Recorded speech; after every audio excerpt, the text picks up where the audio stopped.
Thank you for joining us. In a world subjected to so much misinformation and lies by omission, the need for the truth about Israel is greater than ever. Ambassador Danny Ayalon will share his views on past and present concerns from Israel's perspective, and joining us also is Marc Goldman, a prominent American supporter of Israel who serves on the Aish International Advisory Board and other organizations. We'll hear their views on the truth about Israel following these messages. Human age reversal. We may be there already. Human studies are now ready to begin to confirm meaningful reversal of pathological aging processes. These clinical trials aim to alter older humans so that they function as much younger individuals. Even modest success will result in a paradigm shift that will impart enormous societal benefits, such as sparing Medicare from insolvency. Life extension is not standing idle while 5,000 Americans die each day from age-related illnesses.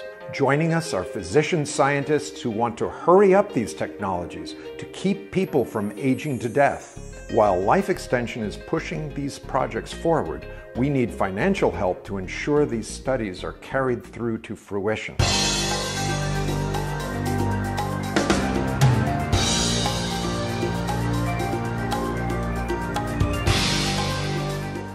Carrier asks, what does comfort mean to you?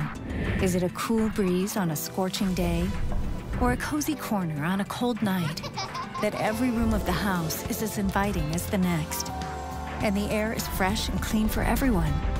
That humidity is where it belongs. At Carrier, comfort means more than just the temperature.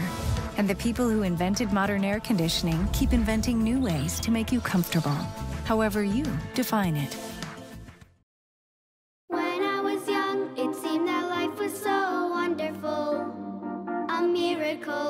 Oh, it was beautiful, magical.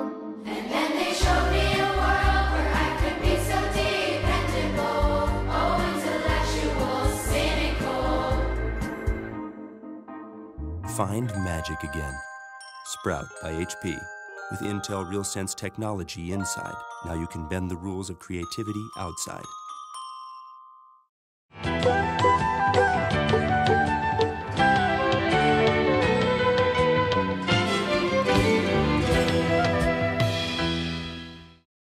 With us now are Ambassador Danny Ayalon and Marc Goldman. It's a pleasure to have you, sir, back on the show again. Richard. Marc, always a pleasure to have you. Mine, thank you.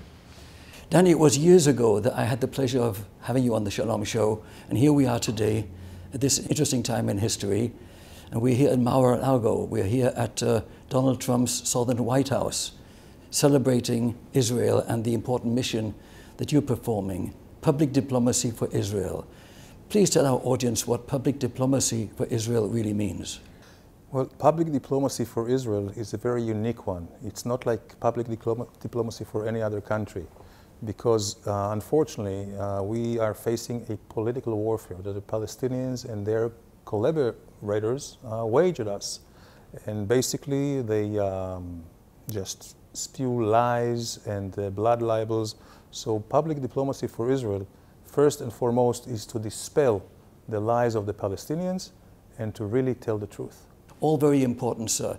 Marc, from your perspective as a leader of the community in the United States, what are your thoughts? Well, what Danny is doing is very important by bringing the truth out there, and the truth is very important to be brought forth, because I think what's the most obvious thing is when people feel they have to lie in order to make their case, then you know the truth is the right thing, and you know why they're lying, because they have ulterior motives.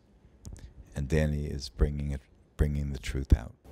Ambassador, the significance in your view of moving the embassy finally to the capital of Israel, the American embassy that is, so many presidents promised to do so, and finally it's happening. What's your thought on that? I think it's tremendous. I think it's historic without any exaggerations. I think this is not only the right thing to do, and it is very timely as well. Actually, it's long overtime, but I think it took a courageous president like President Trump to do it, and I think his declaration was a real art of diplomacy. And the Palestinians have been used to be cuddled up by the entire international community, no matter how intransigent they were, how insightful they were, how terroristic they were. I think it's time for them to understand that really time is up. Time is not for their time, not is working for their interests. And if they're really serious about coexistence and reconciliation, not just a piece of paper, then we are ready. I think the Trump administration is ready. And he was right, because we have had 9 or 10 presidents until now who tried the same thing or more of the same to no avail. So it really, what we see with the policy of President Trump is really a breath of fresh air. And if there is any chance to move forward, the political process is because of this move of the embassy to Jerusalem. Most interesting. Marc, Jerusalem was built by King Solomon and David 1700 years before Islam. What's your thought on the Jerusalem question? I think that, as Danny said, the president not only showed courage in making the move, but he also showed that he knows the difference clearly between right and wrong, and standing up for what's so and standing up for what's true. I think the whole world takes notice. And we see the disorder in the world when the United States acts in a weak way and allows the wrong thing to happen. And I think we're going to see how the world comes better into focus and behaves better when the United States acts and does the right thing.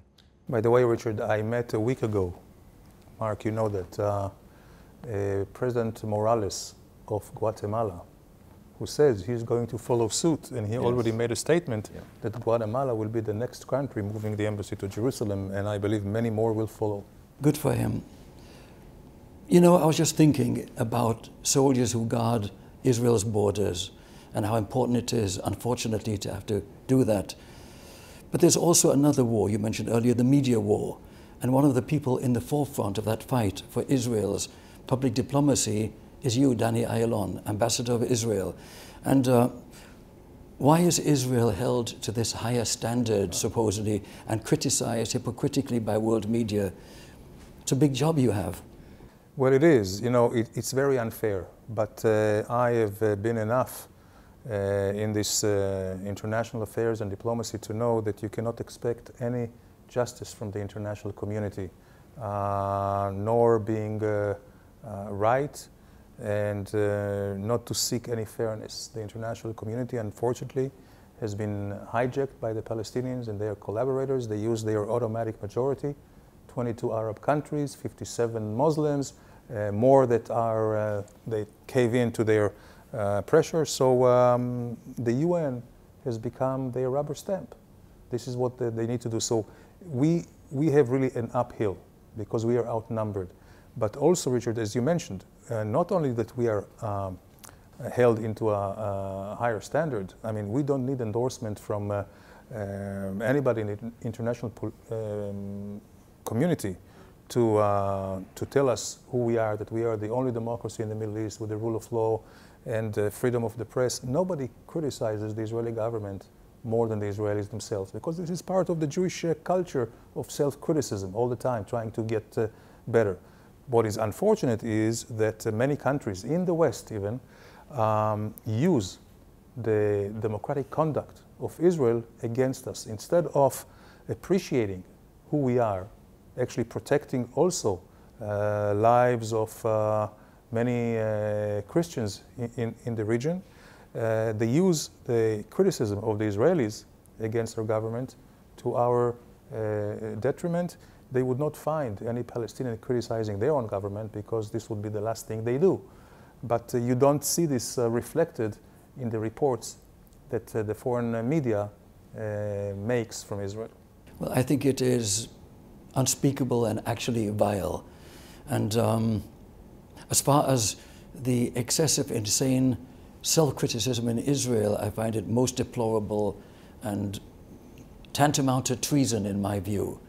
In a world that remembers the Holocaust and all the atrocities Israel is still threatened with, for people to stab each other in the Knesset and argue so vehemently, in my mind, is totally unnecessary, excessive, and kind of treasonous.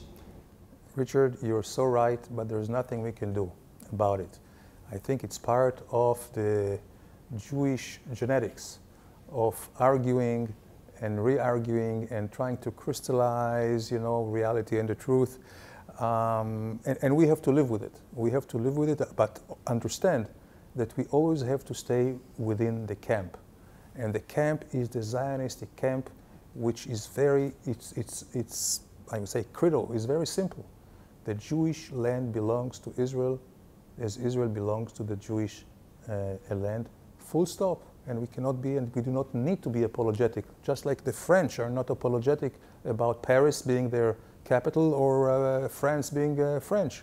So in that respect, I think as long as we argue about domestic affairs and even politics, what to do with the territories, what to do with this or that, this is fine. But what we see, and this is mainly this vial of the BDS.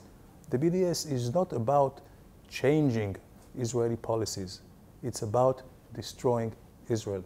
And this is where I am so concerned that some of our brothers and sisters, Jewish organizations in America and also in Israel, which I think naively think that they are joining a movement to further peace. But the movement is to destroy Israel. The battle cry of the BDS is from the river to the sea, Palestine will be free. Mustafa Barghouti, which started BDS movement 10 years ago, said that this is a tool to destroy Israel. Deplorable. And from your perspective, Marc, you've been subjected to so much criticism and backstabbing because you have the courage to express your views.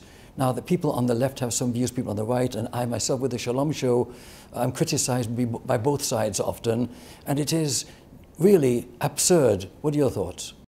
Well, I think, first of all, Israel gets continually criticized in an extraordinarily disproportionate way, as is obvious from the facts and the data, because Israel represents what has brought forth Western civilization, and those who are opposed to it and those who are trying to destroy it, which are the radical Islamists as well as other dictatorships and so on, are willing to say and do anything in order to destroy Western civilization. Speaking of facts that are undeniable, how interesting it is that Israel has actually produced so much technology and so many achievements from the days of exporting flowers to Europe and oranges to high-tech to the world. Share with our audience some of the irrefutable achievements of the State of Israel. Richard, I can tell you that a few weeks ago I met with a very senior high up in of Intel International. And he told me that 80% of all of Intel profits today come out of Israeli-made developments in their R&D in Israel. And that goes for so many other corporations. There is no major corporation in the world that wants to succeed and stay in the cutting edge of technology that does not have a R&D center, research and development center in Israel, with Google and Microsoft and Oracle, you name it. And many of the innovations that we see, just take the iPhone or the cell phone. They say Intel inside. It's Israel technology inside. Same goes with the CT or MRI machines. Disk on key was invented in Israel, and so on and so forth. Former President Jimmy Carter, who had a brain tumor, was saved by an Israeli-made medicine. So it goes throughout the whole gamut. Yet he criticizes Israel. Unfortunately, and he made a very celebrated press conference to tell the world that he was saved and that he is free of cancer because of a special treatment, and he did not mention that this treatment was an Israeli-made. I'd like to change topics and ask you about Israel's relationship with the West in general, how things have changed or evolved. Please tell us. Well, one would think that due to the merciless attack by radical Islam on the West, including European countries, they would understand better Israel defense securities and the political war that is being waged on us, but it's not really the case. I remember times where the Europeans were always siding with the Palestinians because they were afraid that Palestinian terror would attack them. Well, guess what? You know, they attacked them anyway. So I still hope that Europe will come around. I think there is a new generation of European leaders who understand the world today and understand that, that Israel really is the last and first line of defense for Europe. If you look at the globe, at the maps, it is Israel who stands alone between the radical Islam and Europe. And I hope they will come around. And I also hope and I see that the United States would come back to a leadership position, not leading from behind, as we heard in the last 8 years or so, but really taking the role which is natural for the United States. We do not have any better leader and any better country to do that. And it's not a matter of lack of capabilities. Russians, Chinese, or anyone else is not a match to American capabilities. It's just a matter of will. And in the last 8 years, I didn't see this will coming out of Washington. I think things have changed now. And this bodes well, not just for the United States and the West, but also for Israel, because Israel and the United States, as best friend and allies, if one country is lagging behind, it reflects on the other countries, whether it's on deterrence, and I think today Israel-American deterrence is much better than before. I believe you're right, sir. Marc, what would you like to add to that? I think it's true, and I think when people begin to realize, but the United States, it's important that the United States stands up and shows the right way, and then the rest of the world seems to follow.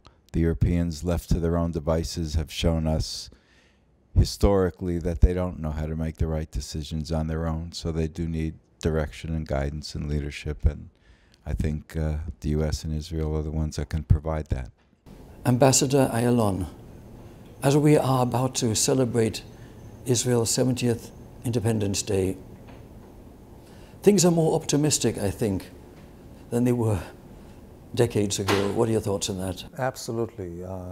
I think really that probably our generation is the most fortunate of Jewish generations in the last 2,000 years, because we are back in our home and because we can defend ourselves by ourselves.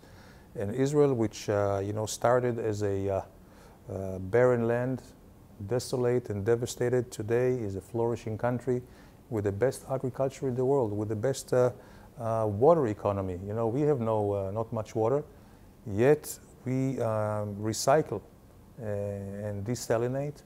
So 86% of our water is made artificially, basically. We are the #1 in the world in that. And you look from medical innovations, medical device, and drugs, and nanotechnology, and brain research.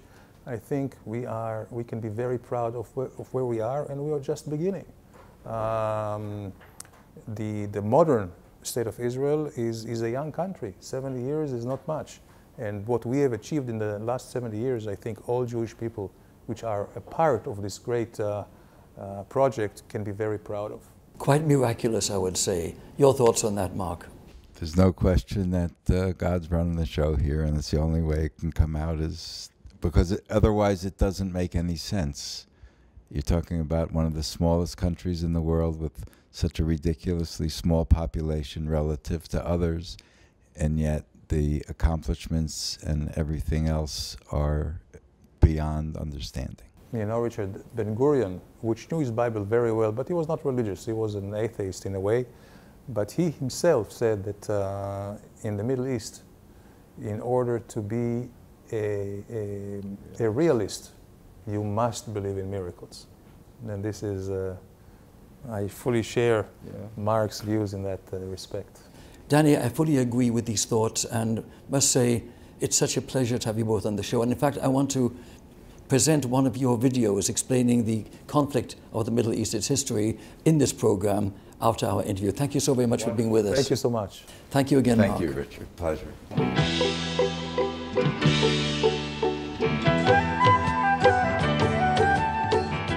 Some claim that Jerusalem is an occupied city. They admit that once upon a time it was the capital city of the Jewish people. But they argue it lost the title some 2,000 years ago, after it was destroyed and its Jewish inhabitants were exiled. And they say, in 1967, the Jews showed up and took Jerusalem from the Palestinian people.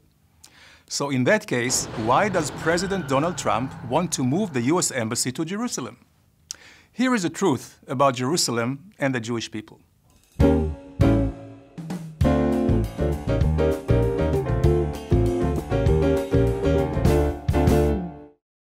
Jerusalem was the capital of the Jewish kingdom established by King David 3,000 years ago.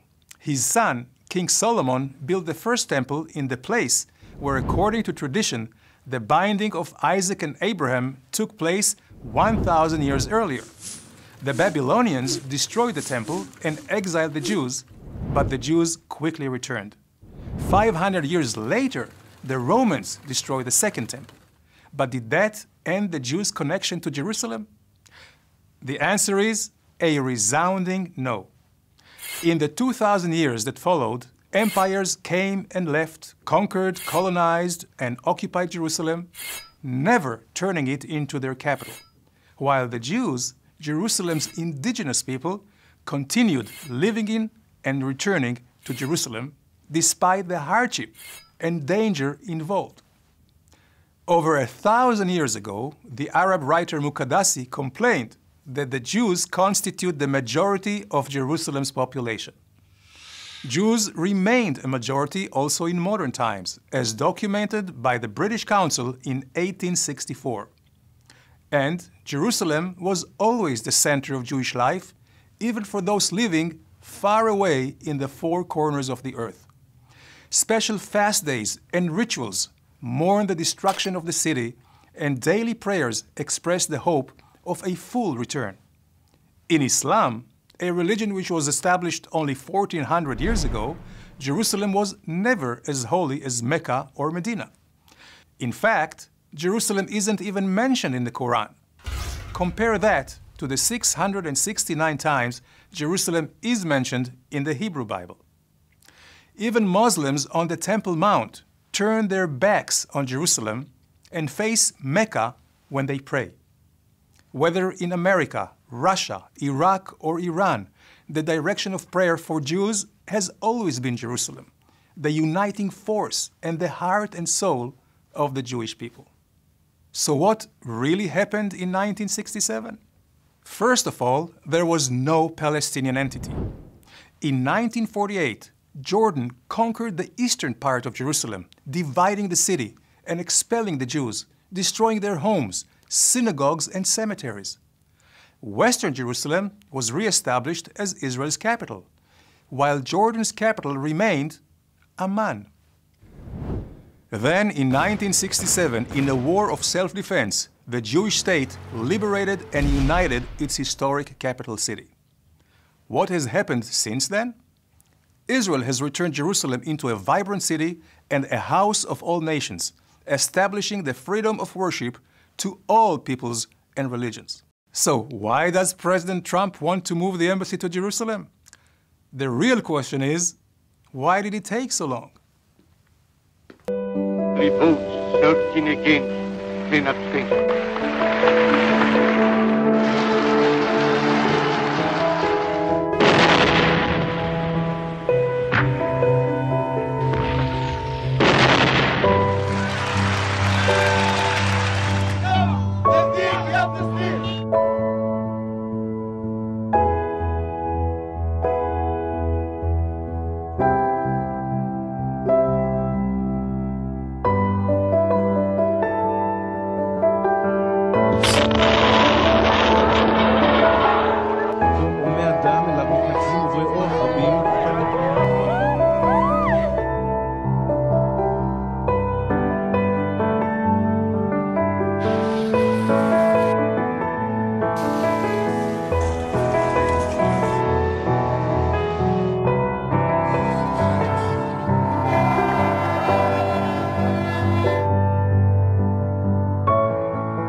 Each time Israel gives a lot for peace, the Palestinians respond by terrorizing our people.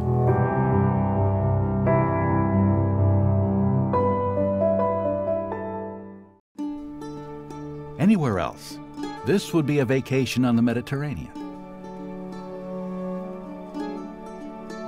But here, it's also a journey into history.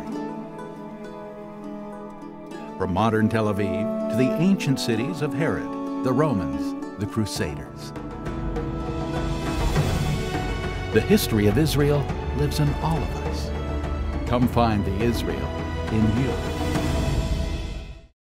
And then they showed me a world where I could be so dependable, oh intellectual, cynical. Find magic again. Sprout by HP. With Intel RealSense technology inside, now you can bend the rules of creativity outside. Human age reversal. We may be there already. Human studies are now ready to begin to confirm meaningful reversal of pathological aging processes.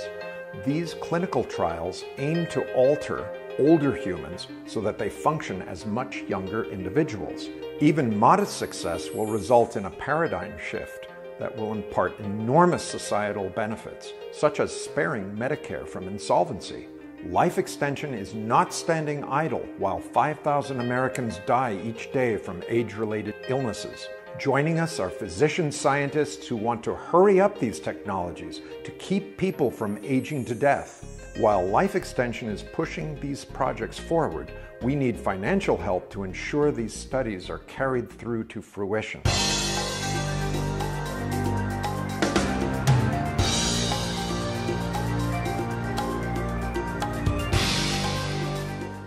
This brings us to the end of our special show for today. I'm Maya Brandt, and thank you for being with us.